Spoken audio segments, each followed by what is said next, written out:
Good morning all of you. आज जो हम टॉपिक पढ़ रहे हैं उसका नाम है वायरसेस। आपने सभी ने वायरसेस के बारे में सुना होगा, बट वायरस के बारे में आपने डीप नॉलेज नहीं लिया होगा कभी। तो आज हम वायरस के बारे में पढ़ेंगे। एक्चुअली देखा जाए तो आपने एक इसकी लाइन के अकॉर्डिंग अगर हम देखें, इसका बेसिक नॉलेज अगर हम देखें तो वायरस को आप जानते हैं कि ये डिसीज़ कॉज करते हैं जनरली। यहाँ जैसे अभी हमने रिसेंटली सुना है जैसे कोरोना वायरस, तो ये भी वायरस का ही एक पार्ट है। बट हम इसका और ज़्यादा डीप में नहीं पढ़ते हैं कि इसकी डिस्कवरी कहाँ से हुई है या इसकी बेसिक स्ट्रक्चर क्या होती है। तो आज हम इसी के बारे में स्टडी करेंगे। जनरली अगर देखा जाए तो जो वायरसेस होते हैं इनको बहुत सारे साइंटिस्ट ऐसे हैं जिन्होंने इनको क्लासीफाई किया है। बहुत सारे साइंटिस्ट ऐसे हैं जिन्होंने इसकी स्टडीज़ की हैं। तो ऐसी ब्रांच जिसके अकॉर्डिंग हम वायरसेस की स्टडी करते हैं उसे वायरोलॉजी बोलते हैं। एंड ऐसे साइंटिस्ट जो वायरसेस की स्टडी करते हैं उसको वायरोलॉजिस्ट बोला जाता है। तो बहुत सारे साइंटिस्ट है जैसे आइवानोवस्की है, और ये बेजरनिक है, और स्टेनले हैं जिन्होंने वायरसेस की स्टडीज़ की है। तो वायरस का एक्चुअली मीनिंग क्या होता है? वायरस का एक्चुअली मीनिंग होता है पॉइजन मॉलिक्यूल्स। पॉइजन मॉलिक्यूल मतलब मॉर्बिड पॉइजन्स जो कि एक्चुअली पॉइजनस होते हैं और किसी भी ऑर्गेनिजम्स में, लिविंग थिंग्स में ये जाकर इन्फेक्शन या इन्फेक्ट इनकी एक्चुअली प्रॉपर्टी जो होती है वो इन्फेक्टिव प्रॉपर्टी होती है, मतलब ये इन्फेक्शन को फैलाते हैं। और अगर हम देखें तो बेसिकली बहुत ज़्यादा देखा जाए तो माइक्रोस्कोपिक स्ट्रक्चर होती है, क्योंकि हम इनको नॉर्मल आइज से तो देख नहीं सकते, पॉसिबल नहीं है, माइक्रो ऑर्गेनिजम्स हैं। और दूसरा ये होता है कि इनको जो जनरल हम माइक्रोस्कोप्स यूज़ करते हैं उनसे भी इनको देखना, या जिसको हम कंपाउंड माइक्रोस्कोप बोलते हैं उससे भी इनको देखना इम्पॉसिबल होता है। तो इनको देखने के लिए हाई मैग्नीफिकेशन पावर वाला इलेक्ट्रॉनिक माइक्रोस्कोप या इलेक्ट्रॉन माइक्रोस्कोप की रिक्वायरमेंट होती है। इलेक्ट्रॉनिक अगर हम देखें तो ये एक ऐसी डिवाइस होती है जिनका जो हाई रेजोल्यूशन, मतलब कि जिसका मैग्नीफिकेशन पावर जो होता है वो बहुत ज़्यादा हाई होता है। तो अगर हम वायरस की बात करें तो वायरस जो होते हैं वो पॉइजनस नेचर के होते हैं। तो इसी के कारण ये क्या करते हैं, ऑर्गेनिजम्स मीन्स ये plants, animals and human beings में डिसीज़ को कॉज करते हैं। तो फर्स्ट टाइम जो आइवानोवस्की जो साइंटिस्ट थे उन्होंने 1892 में इसको डिस्कवर किया था, जिसको TMV वायरस हम बोलते हैं, जो कि टोबैको की पत्तियों को या लीफ ऑफ टोबैको को इन्फेक्ट करते हैं। तो ये बहुत ही एक तरह से देखा जाए तो TMV वायरस जो होता है, अगर मान लीजिए किसी पर्टिकुलर प्लांट में अगर इसका इन्फेक्शन है तो थोड़े समय में ये क्या करता है, पूरी कंप्लीट क्रॉप को ये इन्फेक्ट कर सकता है। और इसके बारे में स्टैनले ने भी बताया। स्टैनले ने इनको क्रिस्टल के फॉर्म में देखा था, फर्स्ट टाइम इनको क्रिस्टल के फॉर्म में ऑब्टेन किया था, लिया था। और इसकी पुष्टि जो है बेजरनिक ने की थी। आइवानोवस्की के जो थिंक थी उसकी पुष्टि जो है उसको सपोर्ट किया था बेजरनिक ने 1898 में। तो ये जो वायरसेस होते हैं एक्चुअली अगर देखा जाए तो इसलिए इंटरेस्टिंग होते हैं क्योंकि हम इनको living thing and non living thing के बीच लिंक के फॉर्म में देखते हैं। क्यों देखते हैं इसका रीज़न मैं आपको आगे बताऊंगी, बट पहले हम इसका नेचर देख लेते हैं। नेचर इसलिए देखना ज़रूरी होता है क्योंकि हर साइंटिस्ट, जितने भी साइंटिस्ट थे वो अपने अकॉर्डिंग इसके व्यूज़ देते हैं, और उनके व्यूज़ अलग अलग हो सकते, सिमिलर नहीं हो सकते हैं। तो ऐसा कहा जाता है अकॉर्डिंग टू वायरस थ्योरी कि वायरसेस आर ग्रेन्युलर स्ट्रक्चर, मतलब ये किसके फॉर्म में होते हैं, ग्रेन्यूल्स के फॉर्म में होते हैं। And which can't be seen even under the most powerful simple microscope. हम इसको कंपाउंड या सिंपल माइक्रोस्कोप से नहीं देख सकते, हमको देखने के लिए पर्टिकुलर इलेक्ट्रॉन माइक्रोस्कोप ही चाहिए होता है। And most of viruses can't be separated by bacterial filter, मतलब इनको हम बैक्टीरियल फिल्टर के थ्रू सेपरेट नहीं कर सकते हैं। अब बैक्टीरियल फिल्टर क्या होता है, जब बैक्टीरिया का कल्चर होता है तो बैक्टीरिया को सेपरेट करने के लिए एक फिल्टर यूज़ होता है, जिसके द्वारा या जिसके थ्रू जो बैक्टीरियाज होते हैं वो सेपरेट हो जाते हैं। बट वायरसेस जो होते हैं उनको सेपरेट करना इम्पॉसिबल होता है क्योंकि ये इतने ज़्यादा माइन्यूट होते हैं एक्चुअली। और viruses can't be cultured on artificial medium, इनको आर्टिफिशियल मीडियम में कल्चर भी नहीं कर सकते हैं। कल्चर का मीनिंग क्या होता है? कल्चर का मीनिंग ये होता है कि हम इनको एक लेबोरेटरी के अंदर ग्रो करवा रहे हैं। जैसे बैक्टीरिया है तो बैक्टीरिया को ग्रो करना पॉसिबल होता है, उनको हम उनके अकॉर्डिंग अगर टेम्परेचर दे दें तो वो जल्दी जल्दी रिप्रोडक्शन करते हैं या जल्दी जल्दी एक तरह से डिवाइड होते हैं और अपनी पूरी कॉलोनी फॉर्म कर लेते हैं। बट वायरसेस जो होते हैं वो एक्चुअली देखा जाए तो उनको हम आर्टिफिशियल मीडियम में या किसी लेबोरेटरी में नहीं कर सकते हैं। उनको ग्रो करने के लिए उनके अकॉर्डिंग ही एक तरह से होस्ट चाहिए होता है। तो viruses produce characteristic symptoms in their specific host, मतलब कि ये अपने अकॉर्डिंग जब कोई होस्ट मिल जाता है तो उसकी बॉडी में जाकर ये क्या करते हैं, जल्दी जल्दी ग्रो करते हैं और उसकी बॉडी को इन्फेक्ट कर देते हैं। Viruses are sensitive to temperature and humidity, ये टेम्परेचर और ह्यूमिडिटी मतलब आर्द्रता या नमी के अकॉर्डिंग ही ग्रो करते हैं। इनको अगर अपने अकॉर्डिंग टेम्परेचर मिल जाता है या अपने अकॉर्डिंग ह्यूमिडिटी मिल जाती है तो they are grown.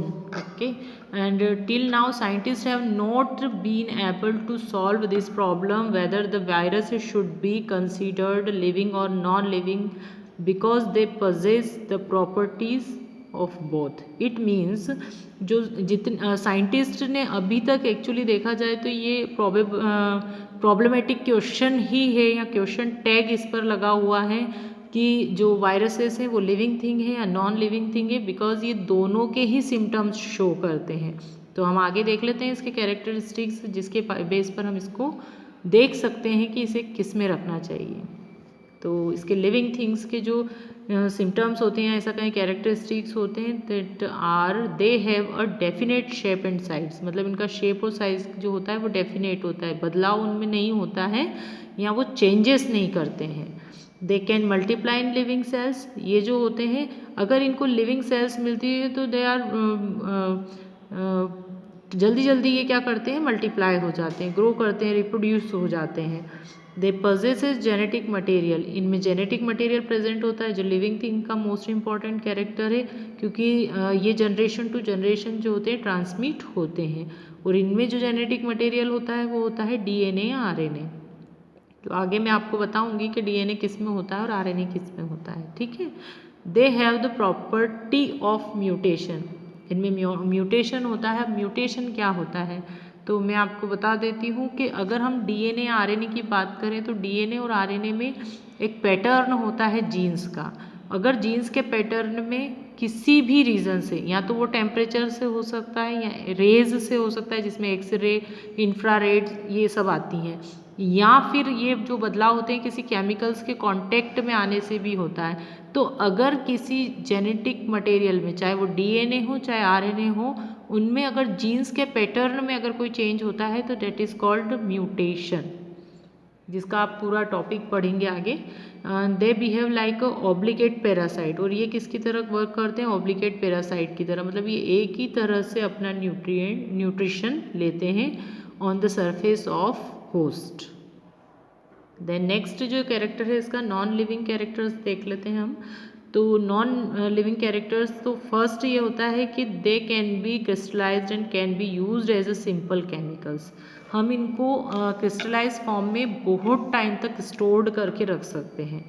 They do not respire, मतलब कि इनमें श्वसन नहीं होता है, ये ऑक्सीजन का या फिर कार्बन डाइऑक्साइड का यूज़ ही नहीं करते हैं, मतलब रेस्पिरेशन के लिए स्पेशल ऑर्गन्स नहीं होते हैं। They can multiply only inside the living cell and are insert outside the cell. और ये क्या होते हैं, जब लिविंग सेल के अंदर होते हैं तो मल्टीप्लाई होते जाते हैं, मतलब ग्रोथ करते जाएंगे। बट अगर ये किसी लिविंग सेल के अंदर नहीं होते हैं या सरफेस पर नहीं होते हैं तो ये बिल्कुल डॉर्मेंसी में ही रहते हैं, मतलब डॉर्मेंट पीरियड में ही रहते हैं। दे लैक मेटाबॉलिक एक्टिविटीज़, इनमें कोई पर्टिकुलर मेटाबॉलिक एक्टिविटीज़ नहीं होती है। फॉर एग्जांपल जैसे एनर्जी कंजप्शन है या जो भी प्रोसेस है, जैसे डाइजेशन है, फूड का डाइजेशन है, ये सब प्रोसेसेस इसमें नहीं होती है। दे आर नॉन सेल्यूलर, इनकी पर्टिकुलर सेल नहीं होती। अभी तक जितनी भी चीज़ें आपने पढ़ी है वो सेल्यूलर स्ट्रक्चर्स थी, चाहे वो बैक्टीरिया थे चाहे फंगी थे, इनकी एक पर्टिकुलर स्ट्रक्चर थी, बट इनकी कोई एक सेल्यूलर स्ट्रक्चर नहीं होती है। अगर सेल्यूलर स्ट्रक्चर नहीं है तो ऑब्वियसली इनमें ना तो सेल वॉल होगी, ना प्लाज्मा मेम्ब्रेन होगा, और ना ही इनमें कोई सेल ऑर्गेनेल्स जैसे माइटोकॉन्ड्रिया, राइबोसोम एक्सेट्रा नहीं होते हैं। बट इनमें जो होते हैं सिर्फ क्या होते हैं, जेनेटिक मटेरियल। तो इसीलिए वायरस इज़ अ वायरस, मतलब कि वायरस जो होते हैं वायरस ही होते हैं, ना ही ये नॉन लिविंग होते हैं और ना ही लिविंग होते हैं।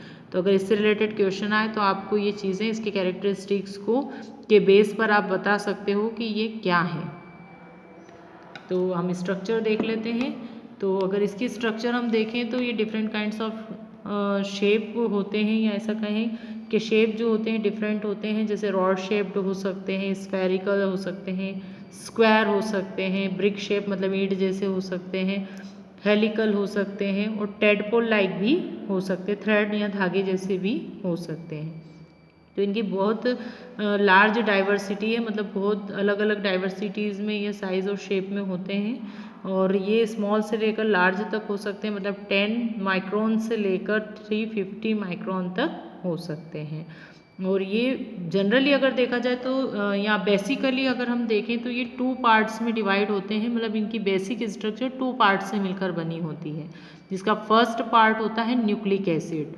तो अगर हम डीएनए की अगर हम न्यूक्लिक एसिड की बात करें या जेनेटिक मटेरियल की बात करें, तो जो वायरसेस होते हैं अगर वो प्लांट वायरस है तो उनमें आरएनए प्रेजेंट होगा जो कि सिंगल स्ट्रैंडेड स्ट्रक्चर होती है। और अगर मान लीजिए हम बात करते हैं एनिमल वायरस की, तो वहाँ पर जो जेनेटिक मटेरियल होगा वो डीएनए होता है, और वो होता है डबल हेलिकल या फिर डबल स्ट्रैंडेड स्ट्रक्चर। बैक्टीरिया में भी इस तरह का वायरस होता है जो डबल स्टैंडर्ड होता है, जिसमें डीएनए ही प्रेजेंट होगा। देन सेकेंड जो पार्ट होता है वो होता है प्रोटीन। प्रोटीन जो अगर हम देखें तो इसमें जो जेनेटिक मटेरियल होता है जिसे हम डीएनए आरएनए बोल रहे हैं, तो उसके आउटर जो कवरिंग होती है वो आउटर कवरिंग बनी होती है प्रोटीन की। और ये जो प्रोटीन होता है कोट के फॉर्म में होता है और स्मॉल यूनिट से मिलकर बना होता है। एक्चुअली इस प्रोटीन कोट को बोला जाता है कैप्सिड। और ये जो कैप्सिड होता है स्मॉल सब यूनिट से मिलकर बना होता है, जिसे कैप्सोमियर बोलते हैं। और यही जो कैप्सोमियर होता है वो बेसिकली बना होता है स्मॉल मॉलिक्यूल से, जिसको हम बोलते हैं प्रोटीन। तो इसीलिए प्रोटीन कोट होता है। पर इसमें मोस्ट इम्पॉर्टेंट जो पार्ट होता है वो होता है जेनेटिक मटेरियल का। इसकी स्ट्रक्चर को मैं शो कर देती हूँ आपको। ये जो आउटर कवरिंग होती है इसको एनवलप बोलते हैं, पर लार्ज जो बड़े साइज़ के देखा जाए तो वायरसेस में ही होते हैं। स्मॉल साइज वायरसेस में ज़रूरी नहीं है कि ये कोट प्रेजेंट हो।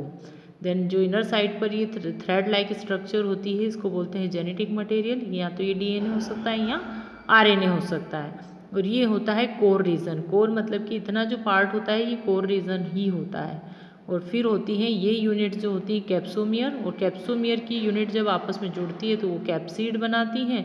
और ये किससे मिलकर बनी होती हैं, basically a molecule of proteins. Types में भी डिफ्रेंशिएशन होता है इनके। जो वायरस होते हैं वो एक दूसरे से डिफरेंट होते हैं, क्योंकि अकॉर्डिंग टू होस्ट अगर देखा जाए तो जैसे प्लांट वायरस अलग होते हैं जिसमें कि आरएनए प्रेजेंट होता है और प्रोटीन कोट इसमें एब्सेंट होता है। और एनिमल वायरसेस जो होते हैं उनमें डीएनए प्रेजेंट होता है, जैसे मम्स और इन्फ्लुएंजा जो होते हैं उनमें शीथ प्रेजेंट नहीं होती है, मतलब प्रेजेंट होती है। एंड पोलियो वायरस जो होता है उसमें शीथ एब्सेंट होती है। देन बैक्टीरियोफेज होता है, जो बैक्टीरिया पर वायरस का इन्फेक्शन होता है उसको बैक्टीरियोफेज बोलते हैं। और इसका भी जो जेनेटिक मटेरियल होता है वो डीएनए होता है। अब आता है इसका नॉमेनक्लेचर। नॉमेनक्लेचर का मतलब ये होता है कि मान लीजिए किसी साइंटिस्ट ने किसी की डिस्कवरी की है या किसी वायरस की डिस्कवरी की है, तो उसका नॉमेनक्लेचर मतलब उसका नॉमिनेशन हम कैसे करेंगे। तो उसके लिए एक स्टैंडर्ड यूनिट होती है जिसको LH बोलते हैं या LHT यूनिट बोलते हैं, जिसको एक तरह से लॉफ, हॉर्न और टर्नियर 1962 ये साइंटिस्ट के नाम है जिसके बेस पर इनका क्लासिफिकेशन होता है। और इनमें जो एक तरह से देखा जाए तो जो न्यूक्लिक एसिड होता है उसके बेस पर भी इनका क्लासिफिकेशन किया जाता है। तो इनका जो नॉमेनक्लेचर है वो बायनोमियल नॉमेनक्लेचर के बेस पर किया जाता है, जिसका कि एक तरह से जो नेमिंग है वो international committee of virus nomenclature ने भी इसको सिद्ध किया है कि हाँ ये सही है। तो इसका जो एक्चुअली इसके जो नॉमेनक्लेचर की जो प्रोसेस होती है, तो इसमें फर्स्ट पार्ट जो होता है इसका जेनेटिक मटेरियल का होता है और सेकंड पार्ट जो होता है वो क्रिस्टोग्राम होता है। तो वो क्या होता है मैं आपको बताती हूँ। जैसे TMV वायरस जो है उसका क्रिस्टोग्राम ये है R/1, 2/5, E/E और S/A। तो ये कैसे बना है वो मैं आपको बताती हूँ। अगर हम एक पर्टिकुलर वायरस का नॉमेनक्लेचर देखते हैं तो फर्स्ट जो पेयर होता है, मतलब ये वाला जो पार्ट होता है, ये बताता है कि इसमें कौन सा जेनेटिक मटेरियल है। RNA है इसलिए R लिखा है, और कैसा है सिंगल स्ट्रैंडेड, और सिंगल स्ट्रैंडेड मतलब एक ही स्ट्रैंड है इसलिए अपॉन में 1 है। फिर सेकेंड पेयर जो होता है the molecular weight of nucleic acid.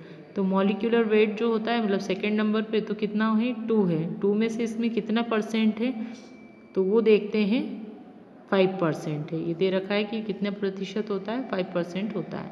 फिर वायरस इलोंगेटेड है क्या, हाँ इलोंगेटेड है तो ई ही लिखेंगे, मतलब कि इलोंगेटेड मतलब कि इसकी लेंथ हम लिखते हैं कि ये लंबा है। फिर S/A, एस का मतलब होता है सीडेड प्लांट है। जैसे TMV वायरस क्या है, एक सीडेड प्लांट है, पर इसका जो ट्रांसमिशन है वो किससे हुआ है, एयर से है, वाटर से नहीं हुआ। ये किससे ट्रांसमिट हुए हैं, एयर से, तो इसलिए बाय एयर तो A लिखते हैं। तो ये जो है इसका क्रिस्टोग्राम है जिसके बेस पर इनका नॉमिनेशन होता है। तो यहाँ तक वायरसेस हो गए हैं। अब इसका नेक्स्ट जो टॉपिक है वो TMV वायरस है, जो मैं आपको नेक्स्ट वीडियो में सेंड करूँ। Thank you.